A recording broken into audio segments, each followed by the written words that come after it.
Hello lovely people, my name is Emma. Oh, and the toaster, we're not at the bit where we're showing people yet. Okay, thank you for helping. Oi, do not eat my bullet journal.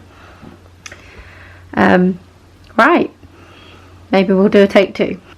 Hello lovely people, take two. This is my bullet journal flip through for my setup for 2021 as well as January and February. So let's jump straight in, shall we? For my setup, I've gone for my classic 100 book tracker, and I decided for the early parts of my bullet journal to do this kind of, ignore the bunny running away, like very scratchy kind of loopy thing, and then I just put like multicolored dots on it, as you can see here. So at this point in time, oh, wait for it to focus, I have read 11 books, and there are 100 out here, nice and simple. I then have some other trackers I've got. So I've got my series tracker for various series on the go and how far I've read through them, as well as the Octavia E. Butler whole back catalogue tracker and my 5-star predictions video for fiction and non-fiction. So just kind of seeing where I'm at with those. Then I have my classic video ideas spreads, of which I always do, and I've been using this same font for them for literally years now. I decided I wanted to have a readathons one so that I could kind of keep track of what was going on, and it includes all the different buzzword prompts for the whole year, so I can try and do at least one book for them every year. And then I have my kind of general important dates section so I don't forget important things. And then I tried using this grid layout, which is a very like classic thing that a lot of bullet journalists are kind of adding in at the moment. The idea is that you mark out various kind of common divisions that you use. Honestly, since doing it, I've not used it at all. I still just automatically count things out, so I probably won't bother with this again next year, but that's fine. And then for January and February, I decided to do a lot more kind of fine line pen work with blocks of colour, because it took up less time, which meant that it was helpful for my kind of current job situation, which has definitely got a lot busier, and also it just means it's like kind of experimenting with a different style of bullet journaling. So we have this kind of leaf and sort of pinkish colour palette. So I've got my monthly spread here, which got quite messy, not as keen on this one. So we went back to kind of doing these borders, and this is a very much recurring theme. So these are my video planners, which I always do. You've got the schedule for planned and then actual posting, tracking the videos for filmed, edited and posted, a monthly TBR, and some ideas notes.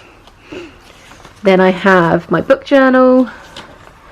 I did not end up using the Dutch door spread, but that's okay. A generic notes section and another generic notes section, just going very, very classic.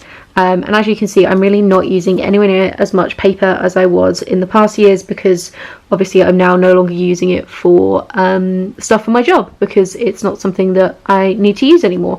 So I'm kind of having it a lot more sparse and a lot more minimal, which is quite nice. It means it takes less time to set up, which is good.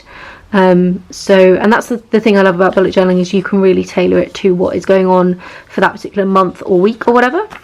I then added in another TBR tracker page because I came up with the classics TBR for 2021, which I'm doing quite well on. As you can see, 3 down already. Whoop whoop.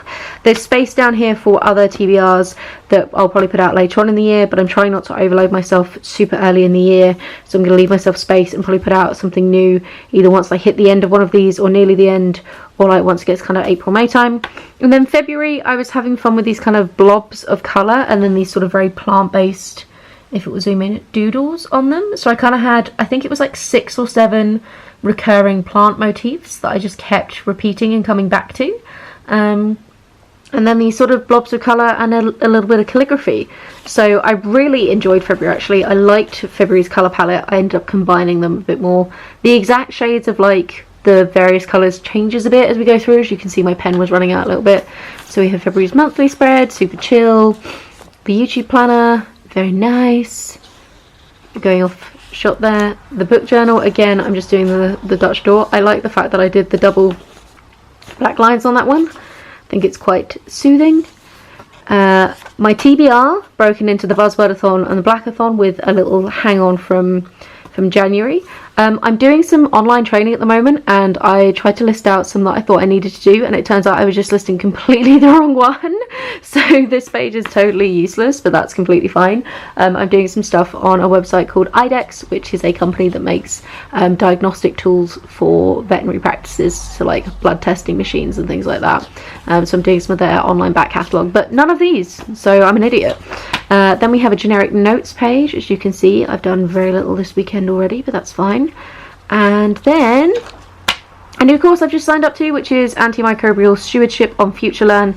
So I've just blocked that out today, and there's space for if I end up fitting in another course this month. I think I probably will, but I don't know if it'll be one that needs like formal tracking in quite the same way, because I don't know if it'll be module based or not. So there's a little bit of space there, and then I've already just literally this morning finished blocking in the bottom section of this. So these ones potentially will become notes pages or will become more course tracking pages, whatever is most useful. So I'll just chuck a header on when I'm ready to use them basically, but I just kind of wanted to show you what I've done in February to kind of get this video out, because I literally just finished it. So yeah, so these are... And then that's March. Oh, you got a sneaky peek at March.